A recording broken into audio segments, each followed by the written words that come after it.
Hello, everyone. It's a new week. Welcome to the Monday edition of Daily Betslip. It is myself. It is Peter Dewey. We're going to talk NBA. We're going to talk NHL. We got community picks.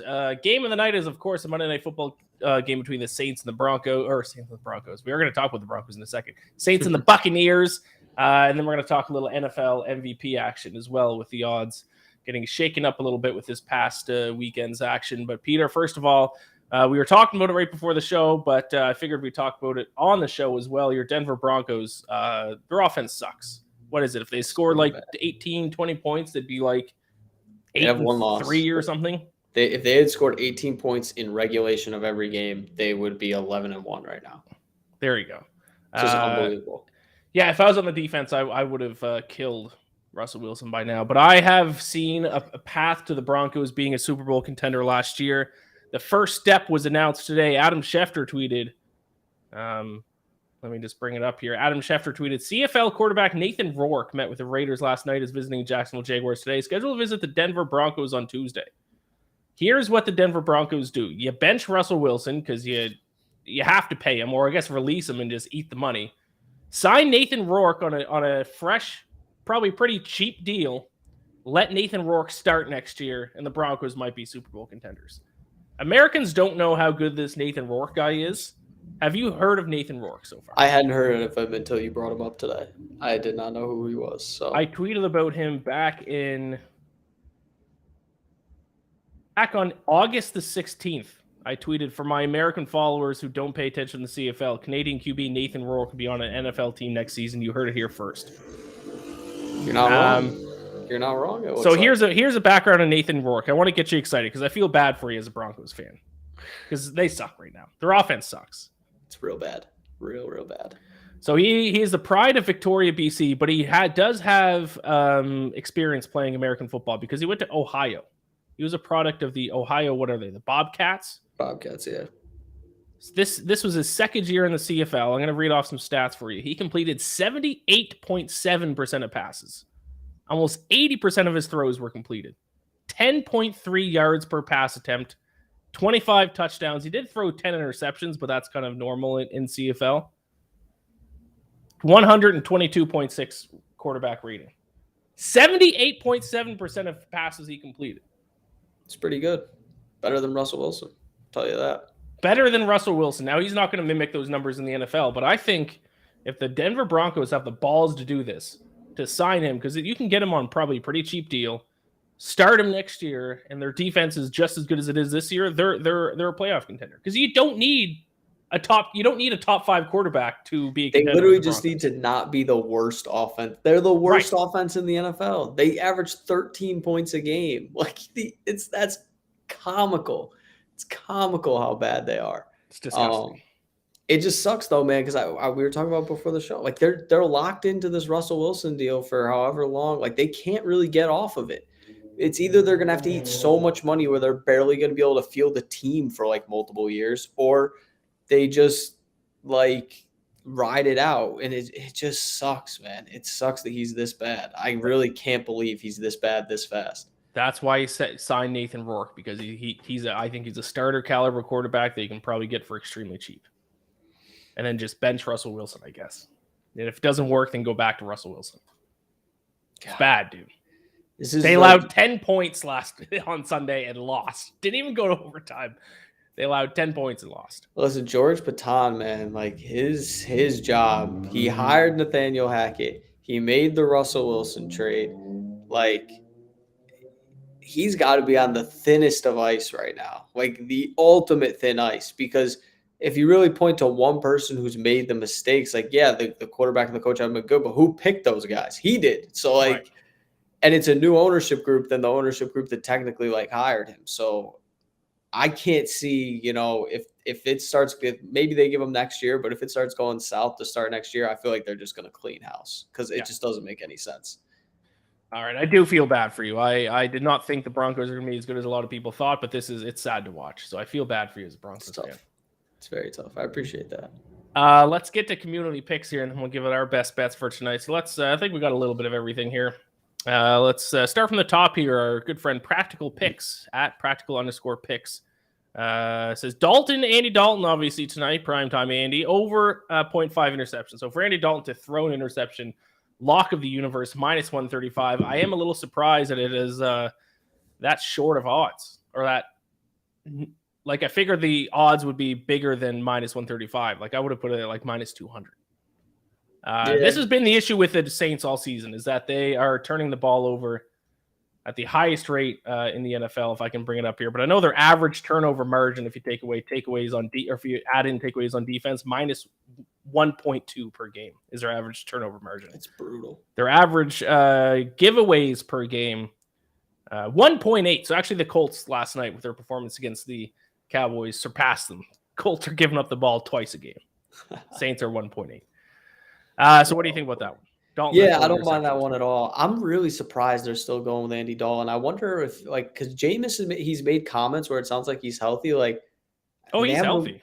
I haven't been winning with Andy Dalton. Like, I don't know why they just keep doing this. Like, they signed Jameis to a 2-year deal too before this year. So, like, why not see if he stinks this year, like the rest of this year, at least and like you're not going to bring him back next year. They don't have their first round pick now. Another team that was stupid and traded their first round pick to be terrible. But yeah, I don't really get Andy Dalton at all. I like taking him to throw an interception. I mean, he's terrible in primetime. He's terrible overall. He's not good anymore. Never really was that good. No, yeah, I like that bet at minus 135. Those odds are still available out there. Let's go ahead and bring up actually really quick. Ben Heister says when George, what is it, Payton? Yeah, I think it's Patton. I'm not 100% sure. Isn't George Patton like an old general or something? I don't know. Broncos fans wish for John Elway to be back in charge. Listen, I had no problems when John Elway was in charge. He couldn't draft a quarterback because he just kept trying to draft himself. But John Elway built some pretty damn good teams. Like, if John Elway isn't in charge, they don't get Peyton Manning. Like, Peyton Manning went there partially because of John Elway, and he built some great defenses. They won the Super Bowl and went to another one. So John Elway got a bad rap because he couldn't draft a quarterback. Not a lot of people can draft a quarterback. We see it every day in the NFL. So I'm not going to – it's better than what Patton's done so far. So, all right, let's bring up the next community pick here. Gucci versus the bookie, still one of my favorite usernames on Twitter here. Avalanche in regulation, Flyers offense is the league's worst. The power plays the league's worst, and Carter Hart has tailed off pretty heavily over his past 5 starts. Facing 35 shots a night can wear a guy down. Even with the injuries, Colorado snows in the Flyers. Ooh, look at that little creative writing there at the end. Yeah, I don't hate this pick. I'm still staying. I tried to bet on Colorado for the first time this past weekend, and it didn't work out for me. This Avalanche team is not who they were last year without Gabriel Landeskog. He's going to come back in probably late January. Nazem Kadri's in Calgary now. I still can't figure out this Colorado team, but yes, you made a lot of good points. The Flyers have, as I've said, they have been one of the worst teams in the NHL. They started off the season kind of hot. It was a fraudulent hot start. The record has gone back to where it probably should be. They're bad. So Flyers minus 205 on the money line. So if you want a little bit more better value, and I think someone else sent in Flyers in regulation. Let me give the other person Avalanche in regulation. Let me give the other person a shout out here. It was Young King at Charlie Green 96 also sent in this pick. I like it. I'm going to stay away from the Avalanche a little bit more until I kind of figure out what this team is, or until Gabriel Landeskog gets back in the lineup. But best of luck to you two. Peter, any big time thoughts on the Avalanche and the Flyers? They let Kadri walk this offseason, or did they trade him? No, I think they let him walk. I think he was undrafted free agent. He signed with Calgary. Wanted to come home to Canada. Crazy. All right, let's bring up the next community pick here. North Dakota State, Portland, under 154.5. Grabbed the line last night. That makes me think that the line isn't at 154.5. This comes in from Eric Bird at eBird1. It is 151.5. So yes, it dropped. So a little CLV. Congratulations, eBird. You win a CLV trophy. I got a lot of CLV trophies in the NFL this week, and it did not help me at all. Yeah, Portland. I know Josh Yorsh wrote the betting preview on BetSided for this game tonight. He's back in Portland to cover the spread. Portland's a pretty big favorite in this one. They've actually looked pretty good this year. They only lost to Michigan State by 1 point. They only lost to UNC by 7 points. They beat Villanova 83-71. So Portland, a sneaky mid-major team this year, the Portland Pilots. In terms of the over, I don't know. I didn't look at the total in this game. I know North Dakota State has been known to play in some high-scoring games. I'm just looking through their games. The same has been the case for them this season. Yeah, I don't have anything to add to this one, unfortunately. Yeah, I don't mind. I don't mind the under. Just like if you think Portland's going to kind of blow them out, we're probably not going to go. What that would be like? You're looking at like a 70s, 80s type of game at 154.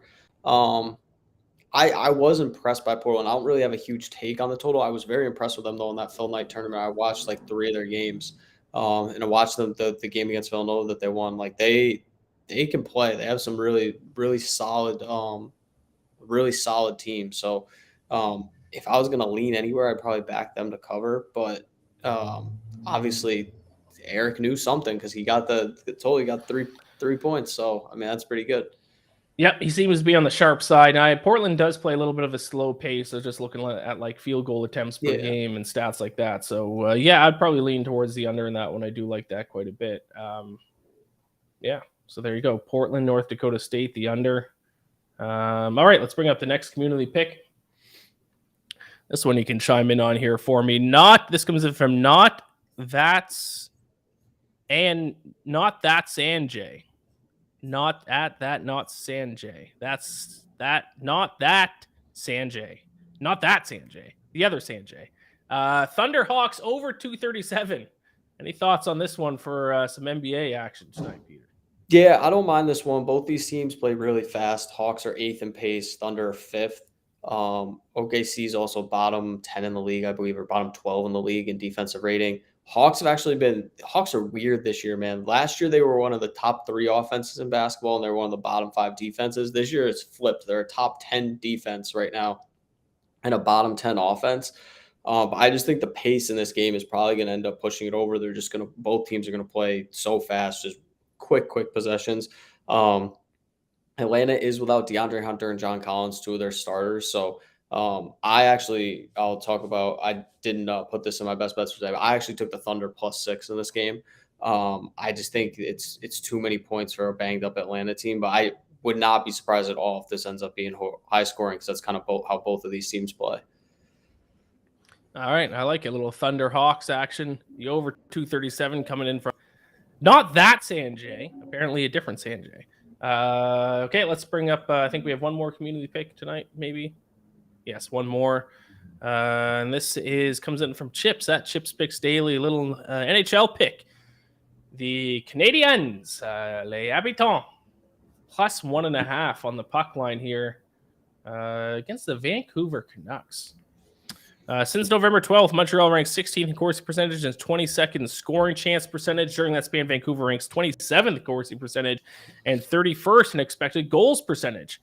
Canucks shouldn't be -245 favorites against anyone, even with a backup goaltender.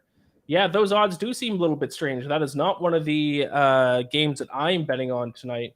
I've won so many bets on the Canadiens. I feel like my luck has ran out on them, even though that makes no sense. But yeah, if I were to bet on the game, I think there's some value there. So if you don't want to take the shot on the Canadiens +205, you can do what Chips Picks Daily is doing, take them +1.5, -128. Yes, looks like a battle of backup goalies tonight. Looks like it's going Samuel Montembeault for the Canadiens, and against Spencer Martin is likely for the Canucks. Let me look up this Canadian goaltender because I wonder if his save percentage is bad this season, and that's why the Canadiens are that big of an underdog. No, he's played good this season. .924 save percentage. Chips Picks, I might be jumping on this with you. Let's take a look at some Spencer Martin stats. Unfortunately, don't know the stats of backup goaltenders off the top of my head. Spencer Martin, not as good, .901 save percentage. I might be sprinkling on the Canadiens tonight. I think I might tail you on that one, Chips Picks. I like it, as much as I don't like betting on this stinky Habs. There you have it. Those are the community picks. Let's talk about our picks for tonight. Peter, you have 3 in the NBA. You have a player prop, you have a money line, and you have a spread bet. So why don't you start us off? Why don't you go player prop to get things started? Yeah, I got you. So I'm taking Klay Thompson under 27.5 points, rebounds, and assists. This line's kind of a little higher because Andrew Wiggins is out tonight. He's got an adductor strain. So, but I just don't see Clay going over this number, especially the Warriors are big favorites. If they get up big in this game, they're probably just going to coast. They've showed all season long with, especially with their veterans, but especially with Klay Thompson dating back to last year, they do not want to overtax him if they don't have to. He's coming off those 2 terrible injuries. So if they go up big in this game, Klay's minutes are probably going to go down. But you just look at his season so far this year, he's averaging 17.5 points, 3.6 rebounds, 2.4 assists a game. So he's right around 23.5 PRA every night. And they're playing a Pacers team without Tyrese Haliburton, so I think Golden State is going to blow them out. And then the other thing, Clay this season, only 4 times he's gone over this number. 3 of those 4 games, he scored 25 or more points. So you're not really worried about the secondary stats necessarily here. It's really just like, is he going to have an anomaly scoring game for what he's done this season? I'm going to take a chance and say he doesn't. Like, he's had a couple games where he's put up 20, 21 points and he's still going under this number. So you're not, you don't have to hope, oh, he's got to stay under 20 points here. So I just think it's too high. Like, it's overreaction to Wiggins being out. Clay doesn't really replace Wiggins' defensive production in terms of rebounding. He doesn't really replace his production in terms of passing the ball. So I think it's too much of a jump tonight. All right. An under on a player, an under pra. Points, rebounds, and assists, Klay Thompson tonight. Big favorites against the Pacers, was it? Yes, sir. And hey, maybe if it's a blowout, he gets pulled early, and you're dancing on your way to cashing that bet. Exactly. All right. My first NHL play for tonight, I'm going with a favorite here, a little bit of a chalky favorite, but this strategy has been working out for me this year where I just stay away from puck lines for the most part. I actually have a puck line later in the show. Usually I stay away from puck lines in 3-way money lines. If it's a bigger favorite, just give me the money line. That's what I'm going to do in this spot.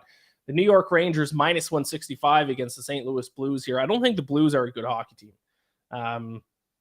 They've had a lot of issues in the past couple of seasons, but they made up for it with their sharp shooting. They've always been one of the best shooting teams in the NHL. That hasn't been the case this year. 22nd in shooting percentage of the season, and they've struggled as a result of that. In fact, over their last 10 games, 29th in Corsi percentage, 28th in expected goals for per game, 26th in expected goals against per game. The Rangers are 11th, 9th, and 20th in those 3 respective stats. So this would be what I would set the odds for this game if it was in St. Louis. I would set Rangers as minus 165. But this game is at Madison Square Garden tonight. So I think there's some value with a home team. I'll take the Rangers minus 165 for my first NHL play. Peter, what's your next one in the NBA? Yeah, I actually like that Rangers play quite a bit. My next one in the NBA, I'm taking the Celtics on the money line. This one you can actually get a better value than when I took it this morning. It was a pick 'em.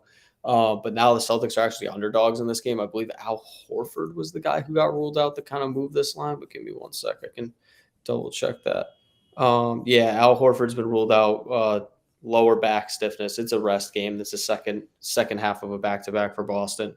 But I like the Celtics here. The Raptors have been really good at home this year. They're 9-2 at home, but Boston is the best team in the NBA. They are on pace to have a historic offensive rating so far this season. They make the most 3-pointers per game in the NBA. They also hit the highest percentage of their 3-pointers in the NBA. It's an unbelievable combination to have, especially this far into the season. We're 25 games in. Boston obviously beat the Nets last night. Toronto's last couple games, they did beat the Orlando Magic, who are the worst team in the NBA, but they got boat raced early against the Brooklyn Nets and the New Orleans Pelicans. Fell behind big time in the first quarter, weren't able to dig themselves out of that hole. The reason I'm concerned about that, Boston's the highest scoring team in the first half of games so far this season. They're averaging over 63 points a game in the first half. So if the Raptors come out slow again, Boston's probably going to punch them in the mouth. Jason Tatum and Jaylen Brown are playing. I just don't know if they're going to be able to win this game. It's very rare this season that you're going to get Boston in a pick-em type of spot or even as an underdog with both of those guys also in the lineup. So I think it's worth taking a shot tonight. All right. Celtics money line up. It is in Toronto, correct? Yes, it is in Toronto. Ooh. All right. I'm for my second NHL pick. I'm going with a total bet, going under 6 between the Golden Knights and the Bruins. Boston has now taken over as once again the best defensive team in the NHL. Not only are they the best defensive team, I'd go and say that they are a dominant defensive team. Over their last 10 games, first in expected goals against at 2.48, The Golden Knights have actually been solid defensively as well recently, a lot better than what we're kind of used to seeing from the Golden Knights. The past few seasons have kind of been all offense, no defense. Not the case this year. 12th in expected goals against per game. I mean, not fantastic, but still in the top half of the NHL. And the Bruins goaltending has been fantastic as well over their last 10 games. First in save percentage. Now, I will say, I believe it is Jeremy Swayman playing for them and not Linus Ullmark. I think Swayman is expected to get the start for them. But still a pretty solid 902 save percentage in his starts this year. And Logan Thompson should get the start for the Golden Knights. And he's been great this year as well. So I like the under 6 between the Golden Knights and the Bruins. If you can still find it at minus 105, I would definitely jump on that. I think the odds specifically have shifted a little bit since I locked it in this morning. But Golden Knights, Bruins, under 6, minus 105 is my best bet for that one. Should be a great game. Certainly the game of the night. If you're looking to bet on an NHL game as Daisy walks across my screen, her tail in my face, I would suggest the Bruins and the Golden Knights. All right, one more NBA pick from you, Peter. What is it? Yeah, so I'm taking the Los Angeles Clippers -4 against the Charlotte Hornets tonight. I took this morning. I believe it's still at 4, though, because it's not official if Paul George or Kawhi Leonard will play tonight. If they do play, I love this line. I still like it even if they don't play, but both guys are listed as questionable. They both went through practice on December 2nd. They're traveling on this road trip. All signs are pointing to they're going to play. When these guys have been out, the Clippers have been ruling them out like days in advance. I think they're playing tonight. They also might get Luke Kennard back. He was also listed as questionable for this game. And the Hornets are still without Gordon Hayward, still without LaMelo Ball. They're without Dennis Smith tonight. They have the worst offensive rating in the NBA. Like, this Hornets team is not good. They've won 3 of their last 4 home games, but they played the Milwaukee Bucks in their last home game, and they got smoked. They lost by double digits. So I think this line is too low for the Clippers. The big thing I see here, Los Angeles right now on the season has a top 6 defense in the league. They've been hanging at 2 for a while, and they kind of fell off over the last couple of games. But they're a top 10 unit for sure defensively, playing against the worst offense, the worst of least efficient offense in all of basketball. And then if you add Kawhi and Paul George back, it's just going to be a completely different game. So I think getting this at -4, once these guys get ruled in, this line's going to move because everyone's going to hammer the Clippers. So if you can take it now and you're willing to bite the bullet if they don't play, I think it's worth it. But yeah, they're just a much better team than the Hornets are right now. All right, so there you go. Clippers -4 against the Hornets tonight in my final NHL pick. I'm doing the same thing that I've done. Oh, it's got to be 5, 6, 7, 8 times already this season. I think I'm 0-8 in these types of bets, but I'm going to do it again. So I'm going to be an idiot, and I'm going to fade the Arizona Coyotes once again. I'll take the Flames -1.5 on the puck line. I've been trying to do this all season. For some reason, every time I do it, the Coyotes win. Doesn't make any sense because this team sucks. This team shouldn't have a win all season, but somehow they're like around 500. I don't get it. So even over their last 10 games, Coyotes dead last in Corsi percentage and dead last by 2.97% too. Not just kind of dead last, they're dead last by a mile. Dead last in expected goals for over their last 10 games. Dead last in expected goals against 3.53 over their last 10 games.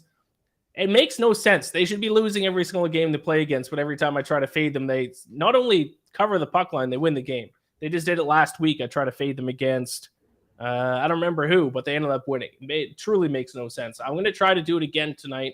And a big reason why the Flames got off to a little bit of a rough start, all the roster turnover for the Flames seemed like it took a little bit for them to gel and to kind of find their chemistry with each other, but playing a lot better hockey lately. Over their last 10 games, they're up at 5th in Corsi percentage. So I think now is a good time to kind of buy low on the Flames. I can't believe I'm saying it, but I guess sell high on the Coyotes.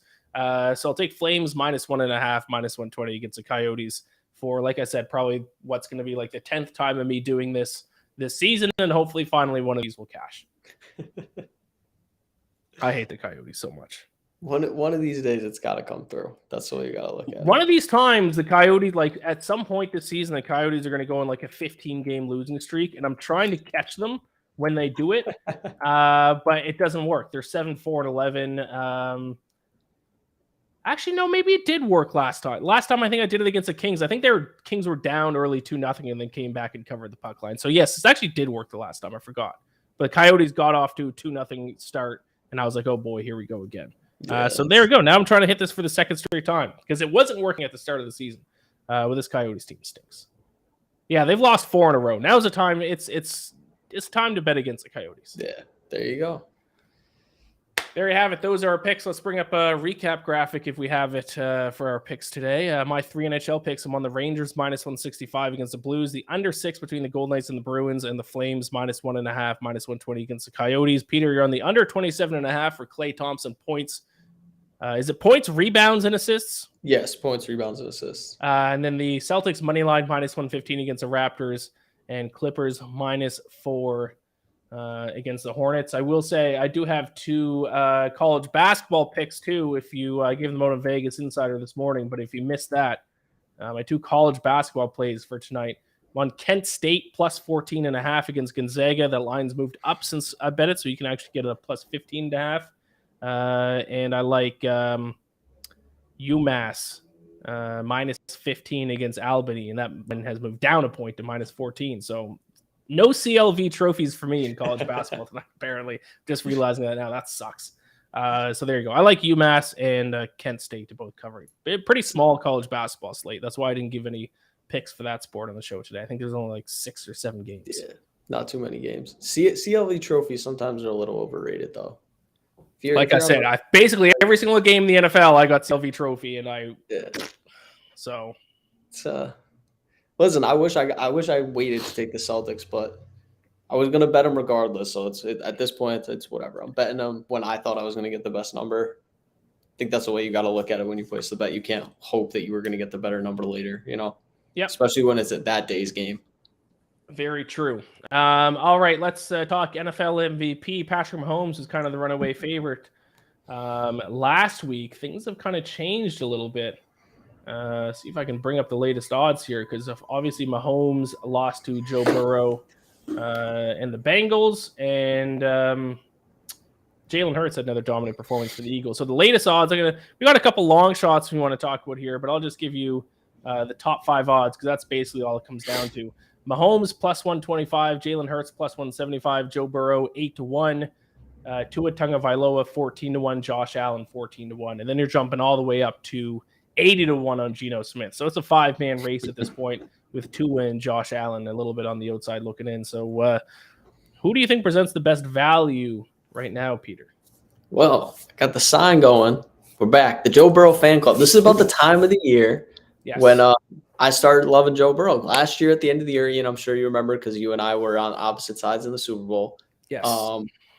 I probably bet on the Bengals like 10 weeks in a row to end the season. It was crazy. I bet on them to win the AFC. Just like I was all in on Joe Burrow. He brought the Cartier glasses out, and I was like, let's do it. We're going to ride with Joe Burrow. And I'm kind of back in on Joe Burrow, man. Joe Burrow almost ended his MVP campaign in some people's eyes in week 1 when he threw 4 picks against the Steelers and they lost. And like they had a rough start to the season. Since then, he has thrown just 4 interceptions in his last 11 games. He has looked fantastic. They're tied with the Ravens atop the AFC North. Lamar Jackson's now hurt. So I think the Bengals have an inside track to win the AFC North here. They also play the Ravens the last week of the season. So Joe Burrow controls his destiny there. The numbers are great. He's thrown for 25 touchdowns, almost 3,500 yards already on the season. Now Jamar Chase is back in the lineup, so I think this offense is even more explosive. He was able to weather the storm kind of when Jamar Chase was out over that stretch. And then you have also the fact that Joe Burrow has a matchup with Josh Allen coming up later on in this season where he can make another statement win. He already has the statement win over Patrick Mahomes. He can get a statement win over Josh Allen. Maybe, depending upon how the rest of the season goes, that could be a game that's for first place in the AFC. So Joe Burrow's got some chances here to really make up some ground in the MVP race, but really put himself there. And 8-1, like, I think there's some value there. Obviously, Mahomes and Hurts are the clear favorites. I'm not telling you Joe Burrow, if the season ended today, he'd win the MVP, but like he has a chance to make it up. They have some tough games. Like he plays the Bucs, plays the Patriots, plays the Bills, plays the Ravens. Like you win all 4 of those games, there's a serious argument Joe Burrow deserves to be the MVP. Joe Burrow was my preseason pick to win MVP, so that bet's all of a sudden kind of back from the dead here. So I won't argue with you too much. Kids Opening Pokemon, who's Practical Picks on Twitter, Says Burrow at plus 800 is very solid value, so he agrees with you there. Yeah. He also says, side note, Bengals 17-3 against the spread in their last 20 games. That's wild. How about that? That I is think it's like wild. an even better mark against AFC teams specifically too. So yeah, Bengals getting hot at the right time. Now with Lamar Jackson too, I think they're probably going to win the AFC North for the second straight year. We had talked. We've been talking like you got kind of.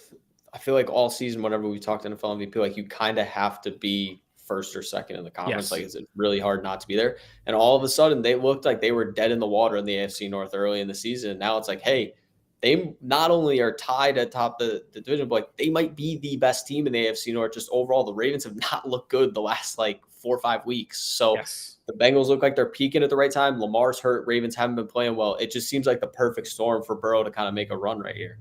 Yes, which actually leads me to my pick, Josh Allen, 14-1. I think he might be worth a sprinkle. He's certainly not out of the race yet. He does got to get hot, though. He has to end this season on a very hot note, but he has the matchups to do it. First of all, he needs to finish off his revenge tour here. He's got to take on the Jets this week. He has to beat them, and then he has to beat the Dolphins the week after. If he has 2 strong, impressive performances those 2 weeks, then he's got the Bears, and then it might be an MVP head-to-head with Joe Burrow there on January 2nd, and then he'll smash the Patriots in Week 18 of what might be a meaningless game. But we were talking, it's probably going to have to go to a guy who quarterbacks a team of a number 1 seed. The Bills are back in the driver's seat. I think they're the number 1 seed in the AFC right now, aren't they? With the Chiefs loss yesterday? They are. So if the Bills hold on to the number 1 seed, the other thing that probably will need to happen is Jalen Hurts and the Eagles. They can probably still win the number 1 seed, but they probably need to lose 2 more times. So it does make me a little nervous. I think Mahomes and Hurts are the rightful favorites. We're kind of talking more value picks here. At 14-1, Bills get the number 1 seed. Josh Allen, who's already tied for second in touchdown passes, third in QBR. If he has a hot finish, and he certainly does need a hot finish, he's going to be right there in the conversation. And he needs the number 1 thing that needs to happen is he needs to stop throwing interceptions. 11 interceptions on the season. That has been mostly what's killed him. If he throws probably any more, like 1 or 2 more, he's done. So no interceptions. He gets hot. Bills lock up the number 1 seed. He's there. 14-1 is, I think, fair odds on him. I think that might be a decent bet. Yeah, I really think like the MVP race feels cut and dry. And like I get why it is. Mahomes has been fantastic. Jalen Hurts has been fantastic. But like it seems a little too much with so many games left that it's this big of a gap just because anything could happen. Like if the Eagles lose a couple games, obviously an injury could happen. Like Eagles still got to play Dallas. Like it's not like they're guaranteed anything. The Chiefs could lose a game or 2. Like all of a sudden the losses, like you said, the Bills they control their own destiny. They can get the number 1 seed in the AFC. And so all of a sudden it's like the narrative for Josh Allen has been there since the start of the year. So I wonder if he closes this season strong, they finish with the number 1. If all those people start coming back, because that's what these awards are. It's narrative awards. That's really what it is. So like if they come back in and they're like, hey, it was the Josh Allen year. Look how he closed the season. Like all of a sudden 14-1 could be much, much shorter by week 17, 18. Yeah. I like it too. It might be worth a shot too. To be honest, you might just want to sprinkle on the 3 long shots and hope something happens to Mahomes and Hurts. It's not a terrible strategy, honestly. Tua hurt himself yesterday, though. Yesterday was tough. Yesterday was tough. Yeah, that was really tough. Let's stick with the NFL. Let's talk game of the night is the New Orleans Saints against the Tampa Bay Buccaneers. I will be cheering for the Saints in this situation. One of the monitors just shut off. I think my cat is stepping on things she's not supposed to be stepping on. All right, we're back. Because my survivor pool, Peter, I don't know if you've heard about this, but I'm still alive in the $25,000 survivor pool, but no one loses. I think like 2 people have been eliminated in like the last 5 weeks, but there are 2 people on the Buccaneers tonight. So I need the Saints to win. And I need them not only for that, but for my pick. I'm going to give my pick out first. I'm going to flip the order here. Give me Saints +3 tonight. I think we can stop worrying about Tom Brady coming back and getting hot and leading the Buccaneers on a deep playoff run. The boogeyman of Tom Brady is dead. Famous last words. People know that's the thing. People are saying that. People are afraid to say it because people have said it time and time again over the past like 22 years, and then he ends up coming back and being Tom Brady and leading his team to a Super Bowl. I'm saying I'm willing to finally say it's over. And it's taken me to week 13 to do it. But he's not coming back. It's done. Tom Brady's done. The Buccaneers are dead. Let's read off some offensive numbers here. Well, first of all, and this goes back to my point about the Saints earlier, they need to stop turning the ball over. Because actually, if you look at net yards per play, they're 7th in the NFL in net yards per play. The Buccaneers are down at 13th. So their Saints are playing well game in and game out, but they just keep turning the ball over, and they aren't getting takeaways on defense. They need to start getting some takeaways on defense to help with their offense. But the Buccaneers, 25th in yards per play, 29th in yards per pass attempt, 23rd in third down conversion rate. This offense stinks. Tom Brady's done. We need to stop being scared of him. Even now, week 13, even as bad as he's looked all year, I'm still hearing people say, oh, you got to back Tom Brady. Oh, they're going to beat the Saints. Can't do it. It's over. I'll take the 3 points because I could imagine this being just a last-second field goal game, but Tom Brady doesn't scare me anymore. Ian, I no longer fear Tom Brady. Before we got on the show, I should have told you the stakes I'm up against in a fantasy league. It's an eight playoff teams make it. And it's 2 weeks for each playoff. So the playoffs started last week. So I'm in the second week, and Lamar Jackson is my quarterback. And somehow I had the Browns defense, had a bunch. Somehow I'm winning right now. Not really sure how. I'm getting 1 point out of a quarterback. But I'm going up against Taysom Hill and Tom Brady tonight, and I have like a 35-point cushion, and I have Ryan Suckup. I do not need the Tom Brady 400-yard, 5-touchdown game because you just Trent Dilfer'd him right there. I can't have that. He's not going to. Tom Brady's going to throw for less than 250 yards tonight. I hope you are right. I will never say Tom Brady is dead. He's burdened me too many times. But I will give my pick because I'm not taking a side in here. I don't really trust either one of these teams. I'm taking Chris Godwin over 69.5 receiving yards though. I really like this line for Chris Godwin. Since he's come back from injury, you look in week 5 when he came back, he had a 6 for 61 game. And then after that, 12, 13, 11, 10, 8, 13 targets. I mean, Tom Brady is going to him as much as he possibly can. Last 2 games, he had 71 yards and a touchdown, 110 yards and a touchdown, caught 6 and 12 passes in those games. I wanted to take his receptions prop, but it was at 6.5, and it's like really heavily juiced, like minus 150. As I was going to take the over, I wasn't going to take the under, but I just don't see the value in that there. For him to get all the way up to 7 receptions. So going on the yards instead, if he's going to see the volume, he's probably going to get there yardage wise anyway. I just think when it comes down to this offense, I think Mike Evans might be the big play guy, but Chris Godwin is the guy they really want to get the ball into his hands as many times as possible. And he's gone over this several times so far this season, obviously in his last 2 games, but he's gone over in 3 of his last 4 of his last 6. So give me Godwin over receiving yards tonight. Just hoping for some good football, man. We've had so many bad primetime games this year. I can't remember the last time there's been this many bad primetime games. Yeah, who could have saw the Colts and Cowboys being a blowout? Like, what are you guys doing, like, not flexing that game out when there's so many good games in the late afternoon slate? Imagine if they had flexed Chiefs Bengals to Sunday night. That would have been awesome. Would have been beautiful. All right, so you're going with a player prop for your best bet for tonight. If you had to lean aside, what side are you leading? I would lean with the Bucs. I think the Saints stink. I'm just nervous about the turnovers. Like you mentioned it yourself. That's what scares me. Like, is Andy Dalton going to throw a pick 6 and that's just going to completely swing this game? Like with a low total, I don't know. I don't know if they can hang around. I thought the Saints were going to be so much better this year. I also thought Jameis was going to be the quarterback, and they just have disappointed time and time again. So I would lean with the Bucs, but I'm not gonna. As a whole, like the Saints have been actually good, 7th in net yards per play, but it's just you can't win football games when you are 31st in giveaways per game and dead last in takeaways per game. Like you can turn the ball over if you on defense get takeaways as well, but they haven't. I just looked it up. Dead last in takeaways per game. So they're 31st in giveaways per game, 32nd in takeaways per game. You can't win games that way. Yeah, it's impossible. That's impossible. And also practical picks is Andy Dalton in primetime with the clown face emoji and a get sick emoji. Yeah, to be fair, this is probably a stupid move on my part because I think it was the other time the Saints played in primetime this year was against the Cardinals. And I took the Saints and Andy Dalton threw his back-to-back pick 6s, wasn't it? Yeah, that was rough. He threw back-to-back, like, right at the end of the first half, I think it was. Yep, right at Very the end of the tough. first half. Disgusting. But I guess I'm going to be the stupid guy and take the Saints once again. I can't get over the net. You just have one game where you don't turn the ball over 15 times and you can probably win, but I'm sure they'll probably turn the ball over 15 times. All right, that is our show. The poll pick is in. The poll pick is a rare total bet and a rare under. The community pick for tonight is under 41.5. What does the community know that we don't know here? I don't know. To be fair, I think their game earlier in the season ended at like 20 points or something.